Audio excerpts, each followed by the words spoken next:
What's up, everybody? Welcome. Welcome to my channel, Mindful Reality, where I cover reality TV from a mental health perspective. Now, we got into the episode today. Honestly, once you become a live feeder, the episode is just filler.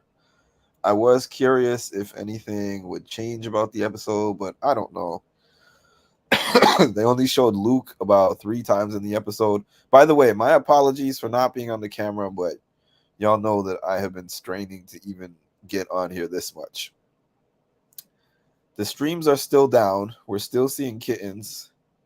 So therefore, there's nothing to show on the stream as expected because it seems like they are just going to try to clean up whatever they want to clean up. In other words, they are going to give us their product of how they want to present this Luke drama. So we're not going to see any of it. And, they know how to capitalize on ratings, y'all.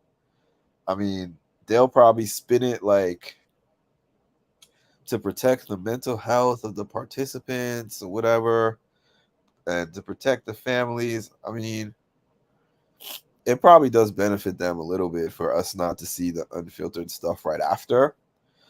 But at the same time, they are doing it for them. They want to have complete control over the narrative from here. And they want everyone to be tuned in and locked into the moral.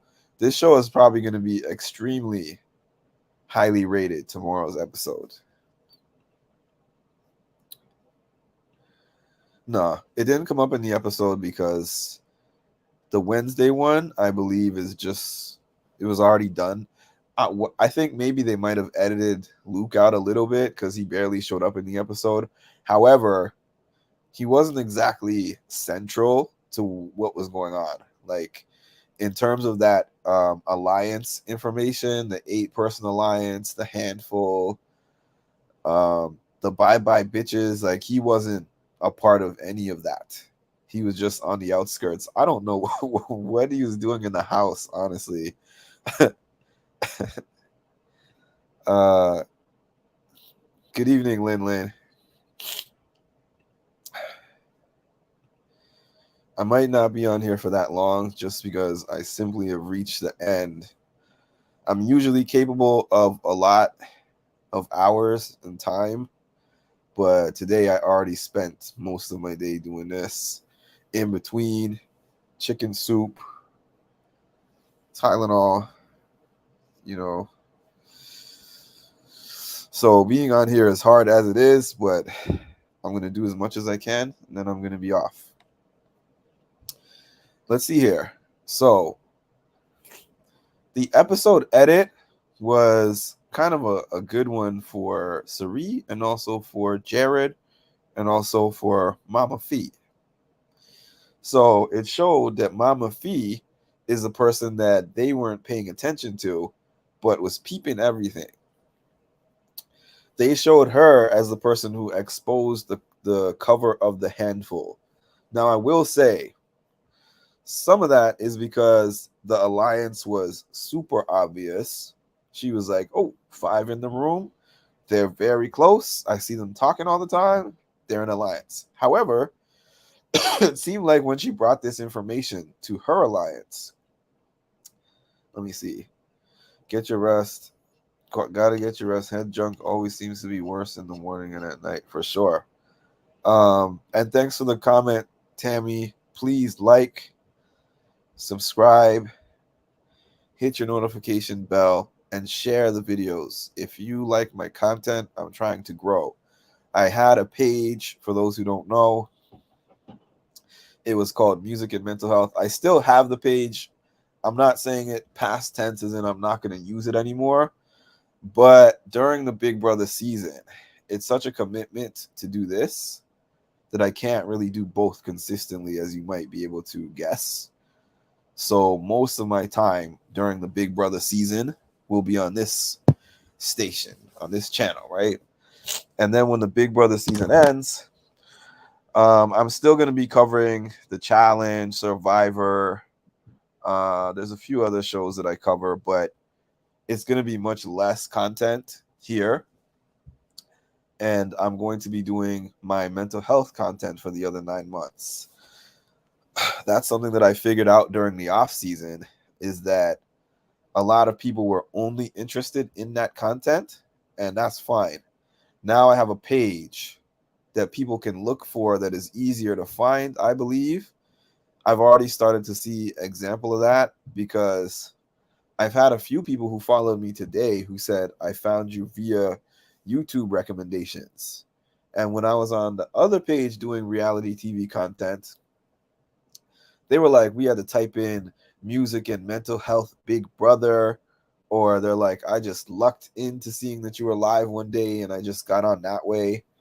And I got 2,000 subscribers on that page. And it was hard to go over to this page with 0 subscribers, create it, and try to recreate that from nothing.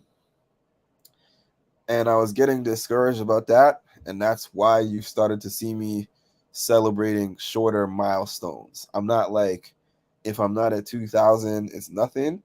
I'm like, okay, I had 75 this week. And at the end of the week, I had 92.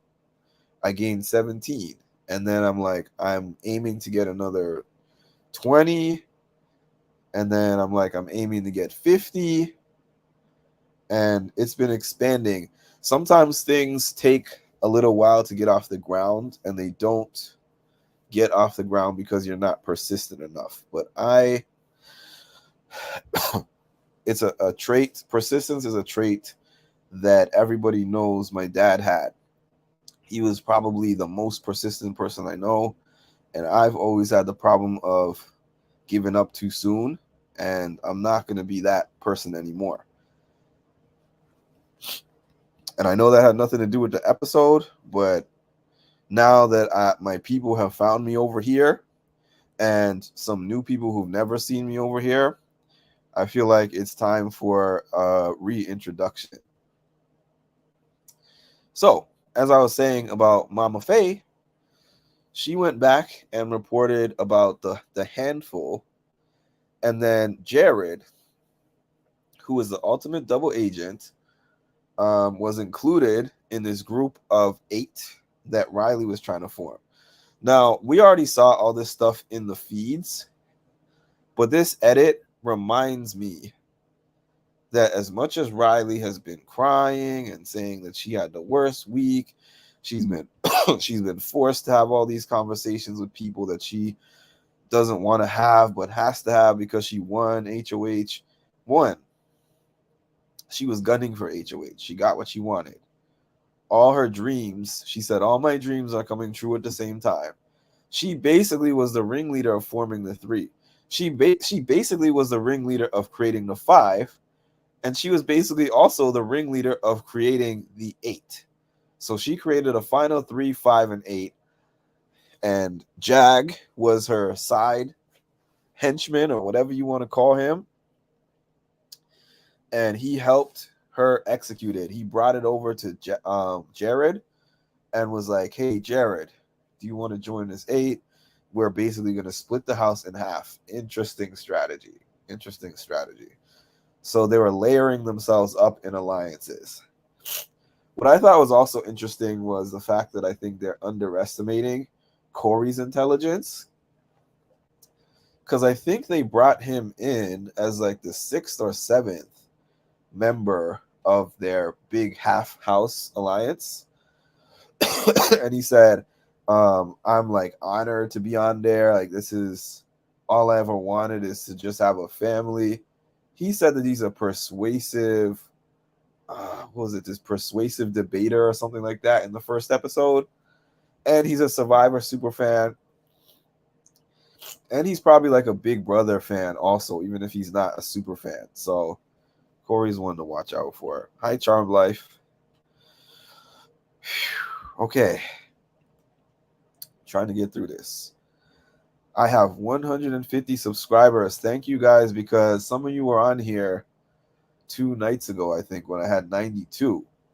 So we have started expanding those numbers really fast.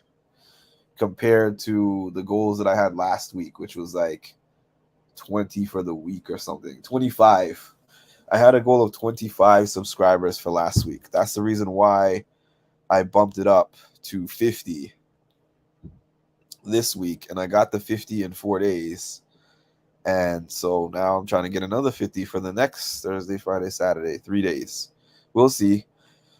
No wonder she was tired. Absolutely. Because if you guys think of the time span of that episode, I think that they moved into the house on Tuesday, I believe. They must have to have had that pre-recorded episode.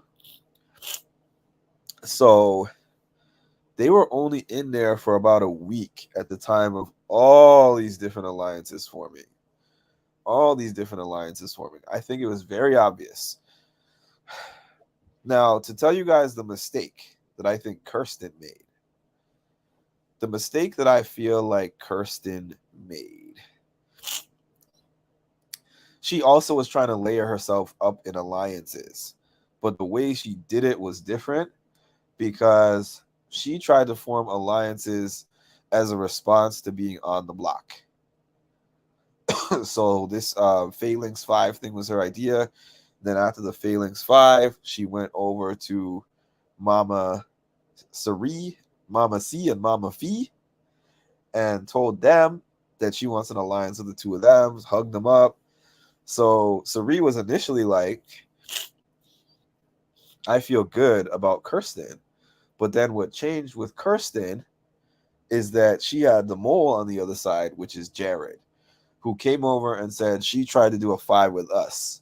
Now, let me tell you why Sari is smarter than just about everybody on there, game-wise, because I know that some of them are like very smart in their fields, like Heisem and Corey is very smart as a super fan, and probably in general. But in terms of like game IQ is a totally different thing than IQ. Sari did a lot of listening and not that much talking. And there was a particular, she knows the art of strategic question answering. Let's see. You have not because you asked no. You claimed 150 earlier and we're all in agreement with you. Thanks, Lyndon. So she knows the art of strategic conversations and strategic answering of questions. So she had a strategic conversation with Heisem, knowing that he got picked for the power of veto, and they all know that he's a strong competitor, and she thought it was likely for him to win. So she was like, this is important for me to talk to him and tell him about this 8-person alliance. So she's had a lot of conversations with Heisem, but she does not reveal her sources. She did some crazy deflection because Heisem is so smart. So she said, oh, there's an 8-person alliance. I'm not a part of it. You're not a part of it, right? We saw that she got that information from Jared. So when he was like, how do you know this? She's like, it's not rocket science. Well, it's not rocket science, but she knows because her son, is in the alliance and came and told her. But she was not going to tell him. It's like, I'm going to tell you something. I'm going to give you a piece of information that could benefit you, but because the ultimate goal is for it to benefit me and to keep me and Jared off the block, basically my whole goal is like, if Heisem wins, he's gonna not use the power of veto and keep the noms the same, so there's no chance of her going back up. Masterful. Sari is a gatherer. She gathers info, favors, advantages, and people. She absolutely does. And as cutthroat as we have seen her to be on these TV shows, she also knows how to comfort people when they're sad. We've seen that a lot, where she goes in and shows them her human side. She did the same thing on the Traders. She's talking to people, she's connecting with them, she's hugging them, she's comforting them, but she's also keeping the game in mind at all times.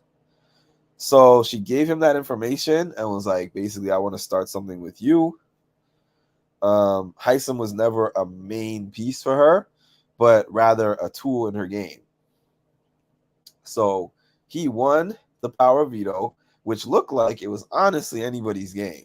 It looked like Kirsten was about to win at some points. It looked like Riley could have won, but ultimately it took a lot of time and patience, and the doc won out. And yeah, so he decided not to use the power veto. It showed Cirie comforting everybody afterwards. She is playing a great game for real, DM Rocks. Okay, let's see what else I have in here in my notes. I think I got through the majority of it. All right, because I've just been going off the top of my head. Oh yeah, Mama Faye is actually the one who created the team name Bye Bye Bitches, which I didn't realize. They do, and I thought it was so funny how they were showing Corey.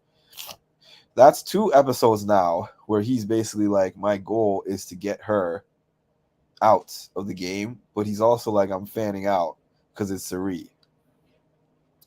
And he's telling her, oh, I remember how you lost this way. They had to invent different ways for you to lose. I'm such a big fan. I'm going to try and not treat you differently. I'm going to try to treat you as a human being. And she was like, if you watched my seasons and you know me that well from my seasons, you should know that the worst thing to do is to tell me how well you know me. Because I think that alerted her to the fact that the man is going to be gunning for her. So I find that Corey is hiding in plain sight when it comes to her. Maybe when it comes to everyone else, they think that he's dumb, especially the Riley side.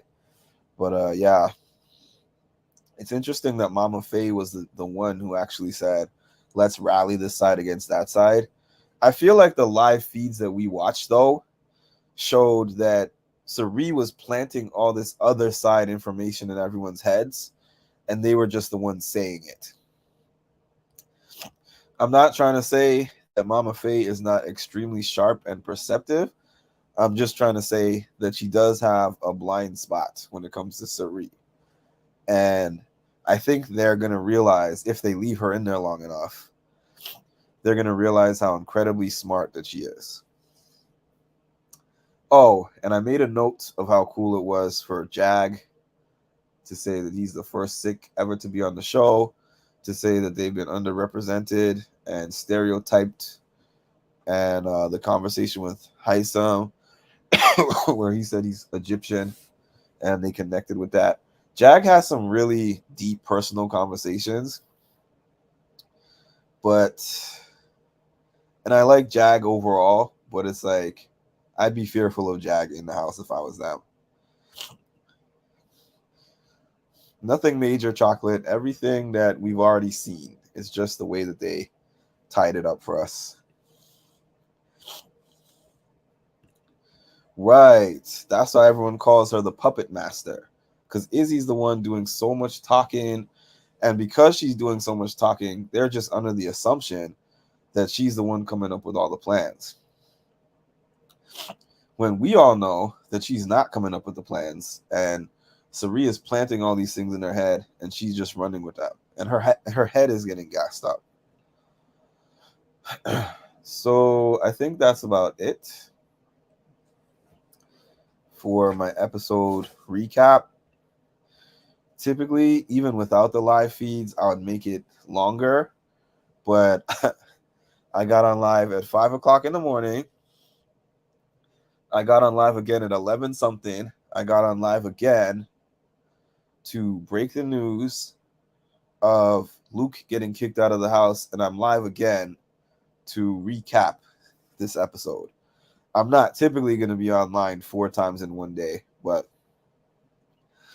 because I took a sick day off of work, I had the availability during the day to do more, but I need to get some rest. Thank you guys. I gained about 20 followers today. Thanks to all my new subscribers.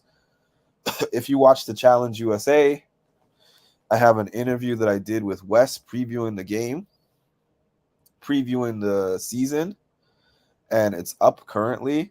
The season starts tomorrow. Tomorrow is going to be another tough day because I am going to be recapping Thursday's eviction night.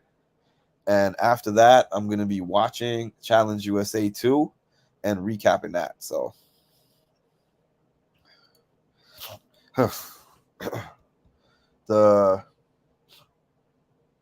you did a lot today. A lot happened today. Yes. So thank y'all for joining in, and check your community page for more updates. Everybody have a great night, and I will talk to y'all soon.